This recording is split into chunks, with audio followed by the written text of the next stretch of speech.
Hi, my name is Greg with Rocky Mountain Tiny Houses. We're based out of Durango, Colorado. We're here at the Colorado Tiny House Festival this weekend, and my wife and I brought our own personal house. This is, it's not quite done, we're about 90% complete, but we're calling this house the San Juan. It's got quite a few interesting features and I'd like to show you. So we're on the outside real quick. This is a 24-foot trailer, technically corner to corner is 24 feet. The TrailerMate did some custom touches for us. They added a 30-degree V-nose, and then from the V-nose we tilt up about 15 degrees too, so it's a compound angle, kind of looks like the bow of a ship. You know, I wasn't trying to go for a ship, but it kind of turned out that way, and everyone says it looks like a ship. And I'm like, well, okay. This is our full-time home. We're gonna move in. We've been living tiny in my smaller house, the first one I built. It's a little 16-foot, 2 people, 2 dogs, really cramped. You know, it was never designed for 2 people. So when Steph and I got married, we kind of knew we'd be building a bigger, nicer house for the both of us, and so this is the result of that. And so, you know, being a professional builder, you want a nice house, you might as well do some cool things. And, you know, I've got the tools and the know-how to do some of these things. So I was saying it was 24, but it feels more like a 26 is kind of, we tell people it's more like a 26-foot house. So we've got 90% reclaimed material on the outside. So on the passenger side wall, that's all barnwood. And we'll see these portholes from the inside in a little bit, but those are, you know, real authentic portholes in a geometric pattern. The barnwood is a sunray kind of shape to match up with the roof line. We did it's reclaimed corrugated wainscot, and that wraps around most of the house. And then on the rear part, that is, I've always called it 5V crimp. Some people call it 5-star.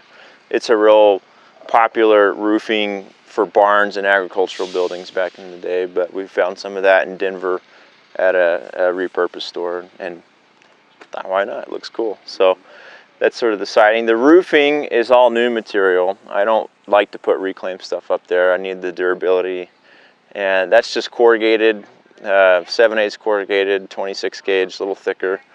So we thought it would be troublesome trying to bend it to the radius of the roof, but it actually, we just started in the low spot and worked our way out, and it really just conformed kind of nicely, and we didn't have to do anything special, really.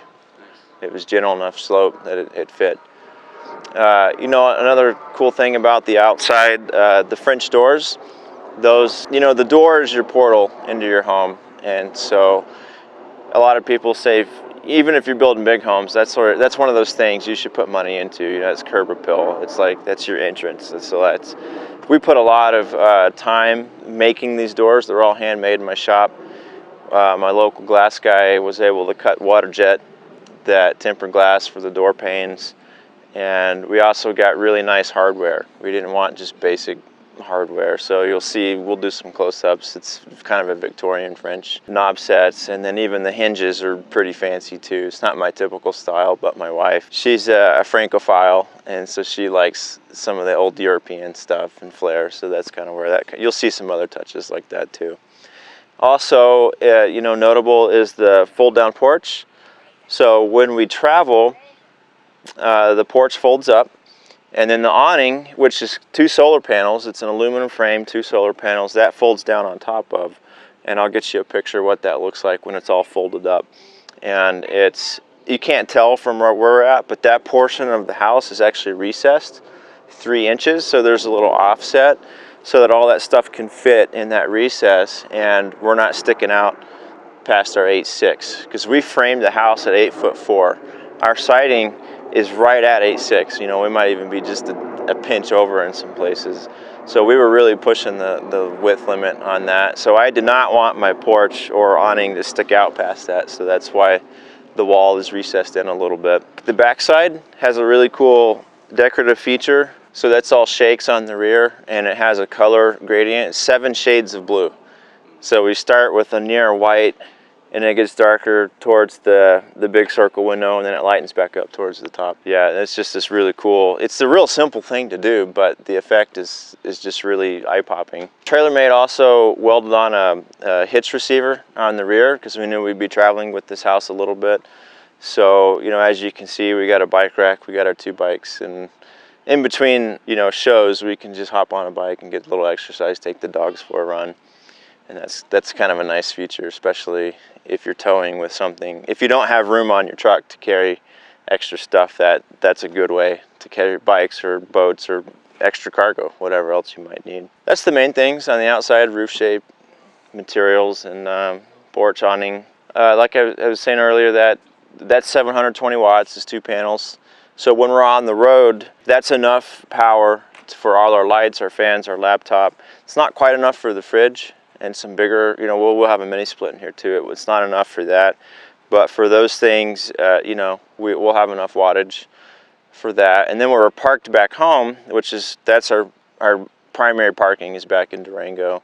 I've got 3 more panels. It's another 750 watts, and then we're about 1.5 kilowatts at that point. And then with the batteries that we have, that's a big enough system to run the fridge and the mini split and everything, basically. They're Centennial, they're 400 amp hours. They're really big 6-volt batteries. They add 500 pounds to the house, but it's kind of, for being off grid, it's kind of a necessary evil, tote those things around. But so we got, you know, 1600 amp hour total power on those things. I want to say they were probably like 500 a piece. What would be really cool, and I think this will happen in a few years with the lithium technology comes about, you can get twice the capacity for half the weight, but also like 3 times the cost. So, yeah, right now. But the trade-off, I think, is worth it. So, well, we're gonna go inside. So now we're on the inside of the house, and if you thought the outside was cool, you know, we're just getting started. There's really, they say the devil's in the details, and this house is no exception to that. We just went crazy on the details because we weren't having to pay a builder, so time wasn't an issue for us. And some projects, I'm like, well, I don't care if it takes a week. Let's just do it and make it nice and cool and share that with people. So, you know, perhaps the most unique feature on the inside is the elevator bed.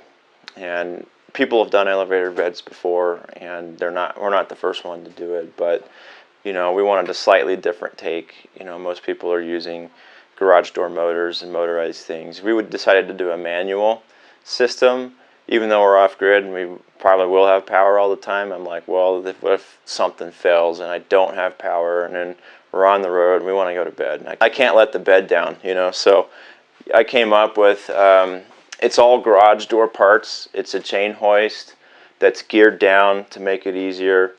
And then the drums, the little pulleys, those are just the torsion bar on a garage door. That's the drums that pull the cable. So it's all off-the-shelf parts. I had to make some of the brackets to mount it to the wall. You know, that was a little tricky, but in the end, it works pretty well. I'll show you. These guys, they flip out so that the bed has a spot to rest on. The back corners are fixed, so we don't have to flip those. So the chain keep right here, that keeps it from coming down. It will come down on its own. The bed's about 150 pounds, and so it's not terribly heavy, but it's heavy enough that you don't want to be under it when it comes down.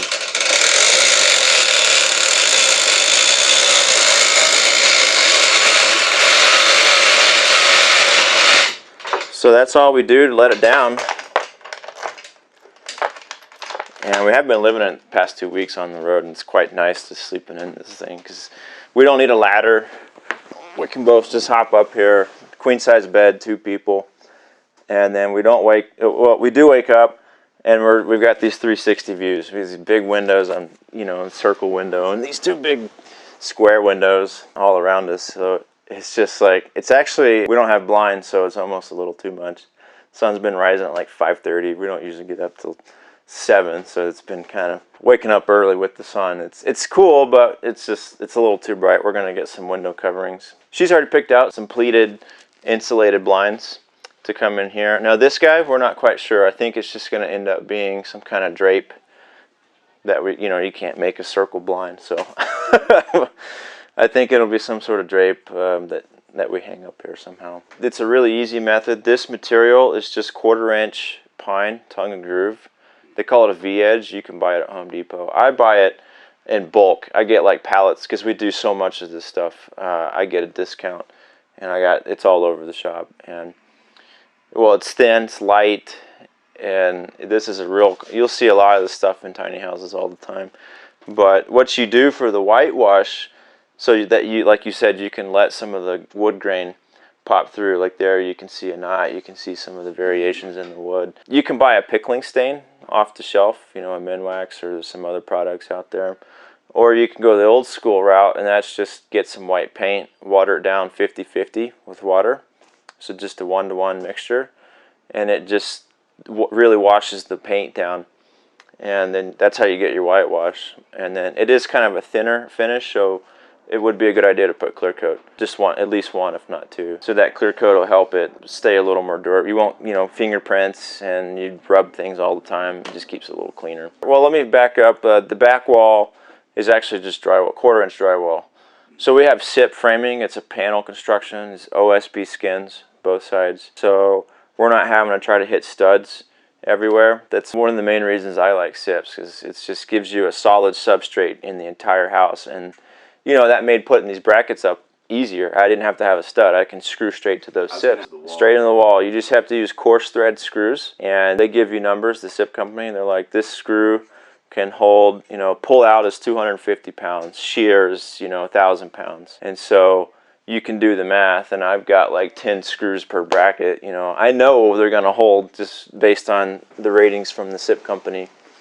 So she wanted the back wall to be sort of an accent wall, so it's a minty kind of color with some decorative trim to sort of give it some definition, and it's not so flat. Both when the bed is down and when it's up, you see both aspects of that. So the ceiling, coming back to this is actually locally milled aspen. It's a shiplap. This is not an off-the-shelf product. The thing with this curvy roof is that you need a wood that can twist a little bit. It's thin to conform to the shape of the roof. And because we have a warped surface, you can't use I couldn't run the boards that way, because what happens, it changes. The length of my rafter is continuously changing. So at the lowest slope, that's the short rafter, and at the longest part, that's the longest rafter. So my distance can be anywhere from 42 inches to 52 inches. So the trick to get around that is to run them at a 45-degree angle. So they'll start in a corner and then they'll wrap around and they'll fit that shape. And that's why you see them at an angle like that. We had to do the same thing for the roof decking. You can't just use a flat sheet of plywood. We had to rip it into 8-inch strips and then put it at a 45 and then trim all the ends off. So it's a lot of cutting, a lot of time. Sometimes it's really hard to just pull a tape on those measurements. You sort of just have to get it close and then see if it fits and then chop it, cut long, take a blade off here and there. So it was painstaking, but the result, it's just mind-blowing. We've done this on one other house before, so it was kind of a no-brainer to just use it again. It's actually the laziest thing I could have done. Well, and the wife, she wanted, it's white cotton rope. We didn't want plastic rope. We didn't want a brown manila rope because she wanted to keep it light and airy in here. I can jump off, but she bought this little antique step stool, which makes it a lot easier and safer too. But we're young couple, athletic. I don't mind just hopping off, unless the dog, the dogs, when we go to bed, that's where they sleep. And we don't have the other bed in here right now because we took it out, but I guess I'll raise it back up and show you some of the other stuff, and then you get to see how it works going up. It's not hard. It's only about 30 pounds of force because of the gearing.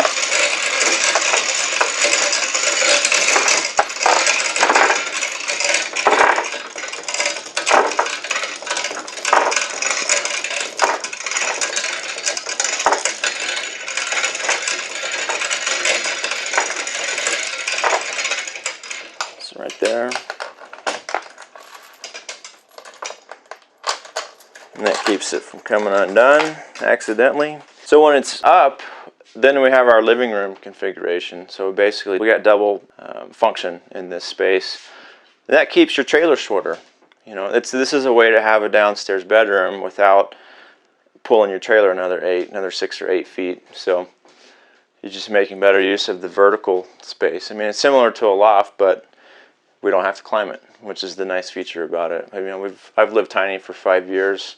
A little A-frame, tiny loft, real small, and a ladder. And I'm over it. So this is so much better than having to climb a ladder, or stairs for that matter. Our living room is real simple. It's a built-in couch. We've got, the cushions aren't in yet. We ordered them, so this will be, she picked some kind of suave gray color to go in the cushions. And back here, we're gonna have a little pool. This guy, we've done this in a few other builds. This is our little laptop storage, so that flips open. This will fit 2 laptops in here. Charging station. Just comes back down, then it's an armrest. I didn't necessarily want to do a glue up here, but I ran out of wood, and so I had all these scraps laying around, so I glued them up and made that little guy. We've got, and then matches, there's some other glue ups you'll see in the house too. That's one of those little details, you know, that takes more time, but you know, it gives it a little pop when it's done. So flipped around, I'm in the kitchen space now, and probably the beginning of the kitchen space is the dining area. We have 2 dogs. We needed a spot for dog food storage, so that's all dog food storage right there. And we've been on the road, so you know it's actually being used. And then when it's not storage, it's a bench. This table is there's a slot that we built into the cabinet right here. It's real simple. It's nothing. There's no hardware. But this table, we can move it around. You know, I have to build a leg for the corner when it's all the way out because it can't quite hold itself up. But you know, at this configuration, we can put 2 people here. We've got another bar stool. We could potentially seat 5 people at this little dining thing, and it's real simple. And then when we want to reclaim the space back, it just shoves back in, and then it's out of the way. Maybe a little extra prep space, or you know, for the show, even just right here, it's enough to do some work on. Laptop space, desk space, or just one person having breakfast or dinner. Yeah, if it's shoved all the way in, it ain't coming out. I mean, I'm putting a little bit of force on it. It's not moving, so I hope it stays that way. I think over time it's going to just start wearing out, but we'll cross that bridge when we get there. This is probably one of the, from the show, the feedback, this is like, everyone loves the counter. That's like the next best feature other than the elevator bed. This is well, I don't know if they call it a Texas black mesquite. I didn't know that such a thing existed, black mesquite, but you know, I really wanted a mesquite counter for the Southwest flare and the turquoise inlay. And so we shopped and shopped, and we just couldn't find a big enough piece, good enough price, the character we were looking for. Of all the places I looked, eBay happened to be the source to find this. There was this guy down in Palmer, Texas. He just has his own little mill and just sells pieces of whatever he's got going on. He had just enough. This is glued. It's not one piece. I had to glue it up. But from all the pieces, I think I only had one little square left of scrap. That's how like down to the wire we got. And I bought every piece he had. So it worked out. It's beautiful. The turquoise, everyone wants to know how he did it. Super simple. So the wood has natural cracks in it. And there's a gem store in Durango. I was able to purchase some raw turquoise. They call it Sleeping Beauty. You know, it's a really sought after turquoise in the Southwest. And you just crush it, put it in a pipe and crush it. Put all the pieces in there and you epoxy over it. That holds it. Sand it flush. And then we've got a really nice Murdoch's finish over this stuff. It's like one of the best finishes we could possibly find for wood. Murdoch's, yeah. We've got a farmhouse sink. It's my understanding they call it a granite composite, so I think they're taking a natural white granite, crushing it, and then they're gluing it back up. So it's an engineered stone, kind of like silestone, similar thing. It's natural, but it's engineered so that it's tougher and it's more stable. And you know, it is heavy, but it's not as heavy as like some of the stones. bowls that we've seen before. She wanted white. That's the main reason we went with this. We could not find a white metal sink, or acrylic is going to scratch and ding. So for us, this was the best option. It's a 24-inch engineered stone sink. We bought, I think it's Depot actually carries, it's not a stock item. It was a special order, but it's about $450. Really? I've seen some, apron sinks go for $1,000, right, even in a stainless or copper or something. Yeah. So it's actually, that's another reason we picked it, was price. It was the best price we could find. We made all the cabinets in-house because it's, we're over the wheel wells, and it's a pain in the butt taking a stock cabinet, modifying it for fenders, so it's just easier to build around. Plus with the apron sink's one of those other things, it's hard to get a stock cabinet that fits an apron, so we just ended up making all of it. But that's cool. We get more storage. I get this little feature I can put in here.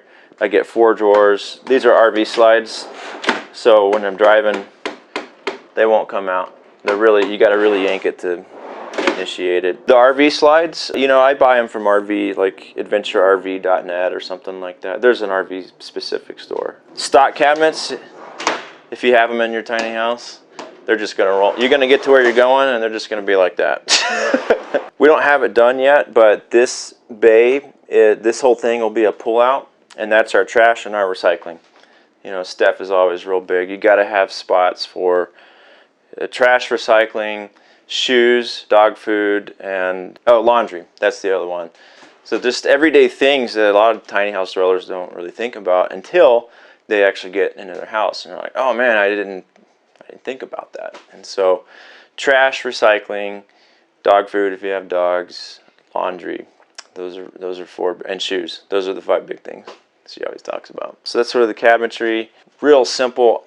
You'd be surprised how hard it is to find a range that just has really plain, simple lines. They always have extra bends and stuff that just kind of makes it clunky looking. We wanted something really just plain Jane, and we found this Brone. I think it was maybe $200, but it fit this space. It was exactly what we were looking for. It's got lights, fan, and we always tell our customers, you always want to direct vent your range hood. You don't want a recirculator. Cut the hole in the wall. Get that smoke out of your house. It's going to be, otherwise you're going to smell like bacon and cooking oil all the time. So cut the hole, get the air out. Built this little storage thing above. So, the hood's through the wall, it doesn't come up through here. So that gives us some more storage. And that was another reason for the step stool, so we could get up to the, we can reach this, but I can't reach that top one. So the stool should get us up there. Other than this upper cabinet, we have this shelf. It's like almost 7 feet long. It's just one open shelf above this big window we put in. This part's fixed for just a nice big view. Whether you're in the kitchen or you're at the dining, you can just look out that way. And then this guy will open up so we can get a little fresh air, maybe chunk some kitchen scraps at the chickens or something. So Stephanie really resisted the wood countertop, especially next to the sink. She's like, "Oh, maintenance, I can't do that. I need something tough." So this was sort of our compromise. I got the wood, she got the silestone. So this spot here, for whatever the heck she's doing, chopping things, acidic mixtures that could damage the wood, flour, pounding, whatever. This thing can take whatever the heck you throw at it. So it's, heat, you can take the pan right off and put it down. This stuff is rated for that. That would definitely damage the wood. So that was our solution to having that do-it-all workspace. That the wood couldn't handle. So we only have 2 propane appliances, the range and the water heater, on-demand water heater. Yeah, so propane, typically a furnace is a good option for tiny house heat, and we still could do propane, but we prefer it. Colorado, it's still kind of a rustic, especially part where and wood stoves are very popular, and then that also gives you the option, that is a completely off-grid option. Propane is kind of off-grid, but if you're in a really cold place and you run out of propane, you're screwed. So the wood stove, unless you're in a fire ban, but in the wintertime you're not because there's snow everywhere. So, and in our part of the state, wood stove is a really good option. And we decided to go with the Kimberly. You know, it's the most expensive stove you could possibly get. They're usually like $4,000. They cut us a little deal since it's a show house. Yeah, very expensive, but it's also the most efficient. It puts out the most heat with the least amount of wood. And part of that is the design. It has secondary combustion, so a lot of times a wood stove, you burn the wood and the gas just goes straight up the flue. And there's still a lot of energy that can be captured from that. And so this thing will do that. It'll take that secondary gas and ignite it and try to get as much, you know, joules and watts out of that wood as it possibly can. So, well, the vent comes out the back. So like I said, we're not quite done. We got a few more weeks. The chimney just comes out the back, straight up through the roof. You know, everyone keeps asking me to go through the wall, or is there something under the thing here? No, it just goes straight up. We don't have it in right now. But we wanted to still, you know, show people for the show what it's going to feel like. So under the stove, we'll keep all our wood storage down here. This little overhang, when you first come in, this is like shoes that we're just wearing more often, you know, daily. We could just chuck them under there. And then also, the goal was to be able to sit here too when the fire was running, but I think it might be a little too close. So we haven't fired up yet, so we don't know, but we'll see. That was the goal. It's all tile, Portuguese tile that she found on special somewhere. As just Stephanie bought that. And, you know, a lot of people ask us about tile. How does it hold up with road travel? And it holds up fine. It's all a matter of the details. Once again, you got to we use a product called OmniGrip. That's the adhesive. It's a modified thin set, and that stuff is bomber. It is so good. It will not. I mean, it's slightly flexible, but the holding power is just incredible. We had to like redo a tile on the subway, and it got a nick in it, so we had to try to. I could not pull. I had a crowbar. I could not pull that tile off. I had to bust it with the hammer and chip it out. That's how good that stuff is.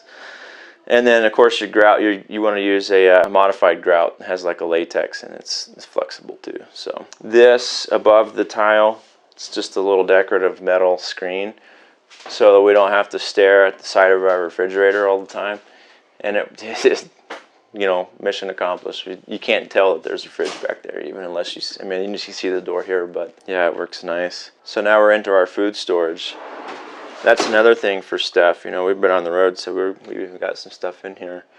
But there's two of them. That breaks up the weight of having one big one. And then sometimes you don't need to pull the whole thing out. You just need to access a portion. So upper and a lower. It's all the cleaning supplies for the show. And these just, you know, these are butter. Works really well. Next to the pantry, we're moving into our closet area. So this is all, we did all this woodwork. I have a jig for cutting dovetails. And I wanted to, you know, have some sort of decorative edges to the woodwork in here. This is all Southwest walnut, cut from like Arizona. So it's a little lighter than like a Midwest walnut. And you get that variation. Some people would never know that's walnut, but, you know, you see it next to that. And it's just an interesting, you know, again, sort of a homage to Southwest. So Steph has her closet here. That's all her. She can do whatever, you know, clothes and storage here. And then we have a his and a hers. So I've got 5 drawers and she's got 5 drawers. And these are cool. We didn't put hardware in these. It's just old school wood slides. Because, well, it's simpler for one, cheaper. I don't have to buy, you know, $15 a set. And then for 3, anytime you're adding hardware, you're losing a ½ inch on each side. So you lose an inch total over that. And so this is a way to sort of get, every inch does count in a tiny house. So that's sort of a really easy way to do that. Yeah, these didn't budge the entire trip because there's no ball bearings, you know, so there is enough friction to hold them. And then, but it's not so much that it's just a pain in the butt to pull them. You do have to pull a little harder than a normal drawer. Sometimes less is more. Simple things go a lot further. Opposite this closet is my closet. This is also the guts of the house. So the water heater's in here, the electric panel. We're going to have off-grid water, so we'll have a pump. Well, the pump is in here. The tank will sit on top of the loft and help it feed water a little better. And then the batteries, those big 4 batteries at 500 pounds, they're going to sit in here too. But I still have enough room at the top to put on my shirts. And then this would be like underwear and shorts and socks, stuff like that. So the very front of the house is the bathroom. That is our barn door that we made from, we had a bunch of scraps of barn wood from the siding on the outside.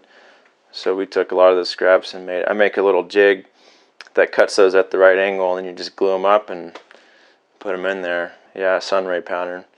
And then this is just plexiglass. We didn't want to put real glass in case it broke or something, but a little lighter. And you can buy a film that you stick to the plexi, so it gives it that frosted appearance for privacy, but you still get some light coming through. This is all off-the-shelf hardware. Sometimes in tiny houses, you don't have the height you need to put those big, commercial barn door rollers, so you can make your own stuff like that. Just a piece of steel, a little ball bearing roller. It's a pulley. I stole it from a pulley, and then a strap, and just put a bolt, and it works pretty well. I don't have my stops in yet, but it still works. So the bathroom, it's one of the biggest bathrooms I've seen in a tiny house, and a lot of that has to do with the V-nose. Like I said, we got 30 degrees coming in, and then the wall goes up like that too. So even though I'm 24 feet to here, I'm cheating, and I'm gaining quite a bit more space. And that also lets the tub, because the tub is angled, so it lets the tub get shoved further up against the wall. And then look at that angle lets it do that too. We didn't have to put it this way. We didn't have to put it, that way. We could angle it and sort of borrow some more space to get in here. So full soaking tub. It's about $900 on Signature Hardware. And Steph found this cool Victorian faucet. We haven't tried it out yet, but it looks cool. And then it looks like you have a shower option there. Is that something you're just gonna? Yeah. So we got a, bath or wash the dogs with that guy. We got to find. You can get another piece like this that mounts to the ceiling, and that would go there. That's how that would work for shower configuration. A little I-beam track for the curtains to come around. We got to stiffen it up a little, but mostly functional right now. The sink, so we got another piece of live edge mesquite that we found locally, and it was almost just the right shape to fit the space. We had to cut it just a little so we didn't knock anything over here, but just kind of naturally had that shape. Steph, this is just a bowl. Steph, it's nothing, it looks kind of like it is supposed to be a sink, but it's just a fancy bowl. Cut a hole in it, silicone the drain in. We're not set yet because that's one of those things we got to finish, but you can see there, that's how you sort of do that trick. And then we'll silicone that and it'll sit on the wood. Simple vessel sink. I don't know where she found this thing, this dragon handle. It's English, and it's also, that means the threads aren't American, they don't fit, so I had to put a piece of plastic in there and cross thread it to get it to seal, to convert it back to American thread. And then we're not hooked up on the bottom side either, but we've got this crazy little angled door with chevron type pattern, so we got a little storage, and then all the pipes and guts will be in there for that guy. Nature's Head toilet, nothing special there. But the real cool thing about the bathroom is the penny floor. So Steph, it took her about 3 days to lay all of these pennies.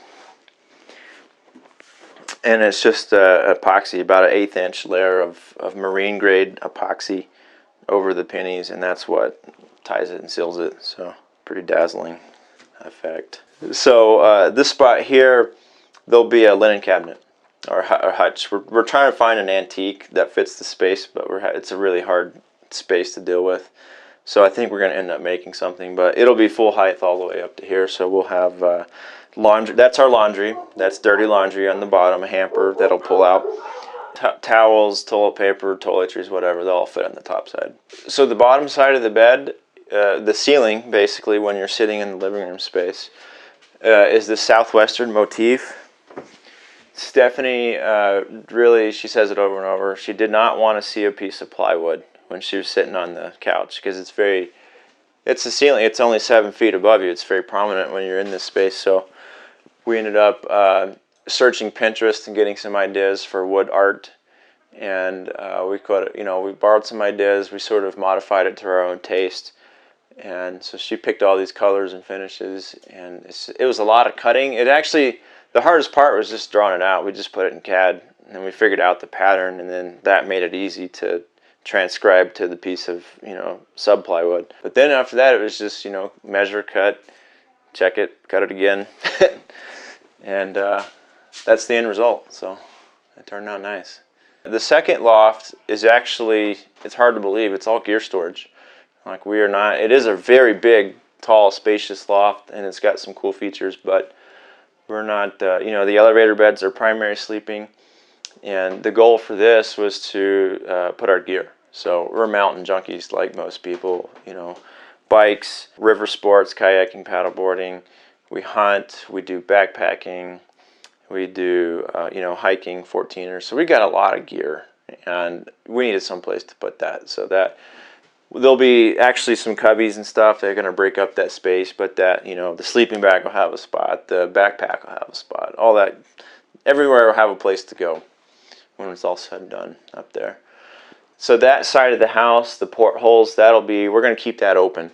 We will put a guest bed up there, and that'll also be like our little getaway space where we just need, sometimes you got to have your space. So that's like, I can go out there and tuck in that corner and just hang out, or she can do that, or whatever. It is a neat little space with the portholes up there. So we'll have a collapsible ladder. We don't have it shown right now, but this is what this space was intended to be left for. So a little ladder that folds down, shoves up here, or hooks. We might just hook it so you can grab it, undo it, put it right here, and then go up. That way we're not impeding the flow of all this space right here. That's a problem with a lot of tiny houses. It's kind of an afterthought. They're like, oh, I know I have to have a ladder to get to my loft, but I didn't really think about where to put it when I'm trying to move in and out. So for us, that's our solution. We're just not using that space very often, and so the hassle of having to take a ladder out just kind of outweighs keeping the feeling of openness. Sure, the lighting, lighting in a tiny house is super important. And it's one of those other things people kind of have afterthoughts. They can't picture, what spaces are going to need light the most. When you come in, right when you come in, you need a light, a general light, and then you start breaking it down into task lighting. And so, like, under our bed here, we've got built-in lights. So at night, when we're watching TV or reading a book, these are just they're not super bright. They kind of, it's enough to read, but not just wash everything out and hurt your eyes at nighttime. So that's sort of our main light. We kind of had a steampunk industrial theme going with the lighting and some of the other hardware. So Steph had a lot of fun just hopping online and searching for light fixtures. The fan is actually an antique. It's like, I don't know the year, but it's like 50s, I think. It's an old desk fan. I took the base off, I fabricated a pole and redid the wiring, and it actually, once it gets going, it's sweet. It moves some air in this thing. An old Westinghouse, yeah. And I don't have it turned on, but the little oscillator, it still works too. So it'll, if I can get up there and turn it, it would just be really slow. Just moves real slow, and you can hear it, but it's nice. Everyone who's been coming through the door, they just, because it's been hot the past few days. And with the wood stove, it's very centrally located, which is good for heating the whole house. But the heat, with these high ceilings, the heat definitely stagnates up there. So that fan will blow that, that was on high, we can put it on low, and we're going to recirculate that air and get it to spread down throughout the house. These two light fixtures are antiques. We picked up from an antique store in Denver, just old barn lights, basically. Those are just cheap Home Depot sconces for now, but we bought the parts to do some insulator lights. So once again, I'm with Rocky Mountain Tiny Houses out of Durango, Colorado. we're professional builders. This is our full-time job, but again, this is my personal house that I'm sharing at the show. You can follow us on Facebook, Rocky Mountain Tiny Houses, or Instagram. Greg Tiny House Guy is mine, and then Stephanie is Steph. Let's see, it's Steph's_tiny_life. Yeah, and everything will be linked in the description below.